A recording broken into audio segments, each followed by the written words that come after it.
okay, this one was definitely a tone shift from the last episode.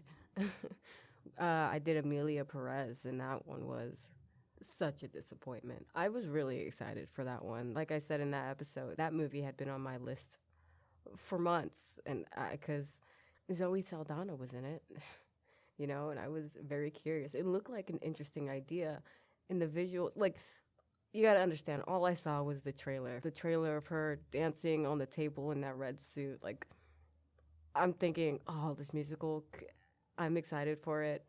I'm interested to see what this is, how it is. And then, yeah. All right, let me read the description. An up-and-coming chef and a recent divorcee find their lives forever changed when a chance encounter brings them together in a decade-spanning, deeply moving romance. A fair warning, this episode does have slight spoilers, but not any significant ones. But if you still want to go and then come back, be sure to do that. I'm still sort of processing it a lot. It was a really romantic movie. It was very sweet and endearing, but it's not all sunshine and rainbows, obviously. The beginning, started off very hilarious. There was a scene where Tobias is just trying to sign his divorce papers, and then the pen explodes in his shirt pocket. And then he runs out into in a bathrobe to buy some more pens and pencils or whatever. The cashier just stares at him like he's lost his mind. He's like, "Yeah, I just got out of a divorce." He walks out the store, gets hit by a car. That's not funny. Nah, it was really funny. It was very chaotic. I love how these two met. The dialogue was witty.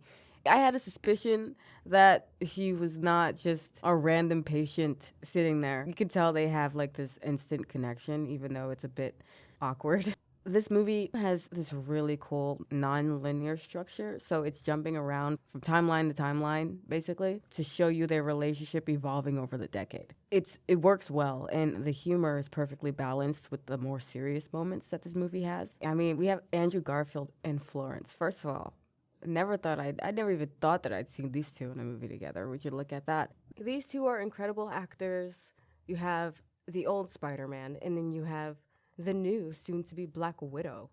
I'm kidding. No one is replacing Natasha. I don't care how much I like Florence. But they have incredible chemistry. Something about them just felt so similar to each other as well. I felt like they were like kind of the same person in a way. You really believe that they're meant to be together. There's this one scene in the diner that I liked a lot. The lighting was amazing. The red booth really stood out. It was like this vibrant retro color. It's like a really old but gritty classic diner feel with neon signs. It was really nice. And there was also this one song that was playing in the movie. I had to ask Siri what song was playing because it sounded way too familiar, like I've heard it before, and I just couldn't put my finger on it. I still don't know where I've heard the song before because the answer that Siri gave me was not really the answer that I was looking for. If anybody knows where that song might have been played, that is such a vague, that's so broad. Whatever. I swear I've heard it before, but it doesn't matter. The movie does a great job of handling some heavy topics like Almut's illness. Why did I say it like that? It doesn't shy away from the sadness, but it also focuses on their joy and how they cherish the time they have left together. They make the most of it, even in the face of tragedy. And speaking of tragedy, there was this happy moment that they were having when she was with her husband and her daughter. And they were having so much fun, and she was cutting her hair. But you can see and you can feel the underlying sadness in that scene. And it was a really powerful scene. I think Florence really pulled that off. It was definitely a reminder, at least for me when I was watching it, that happiness and grief can coexist. There are definitely some cringy moments in this movie, but they were meant to be cringy, especially with Tobias. He does some really embarrassing things, like showing up uninvited to a baby shower.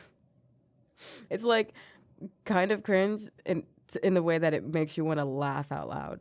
Cringe in a good way, not cringe in a Amelia Perez way. I mean, overall, it was a beautiful film, right? I went into this and I was like, I'm not gonna cry. And then we got to the end, and then all you see is just him with his daughter, and it's like, damn, they got me. I could still see him. I could still see it in my mind, him just getting ran over.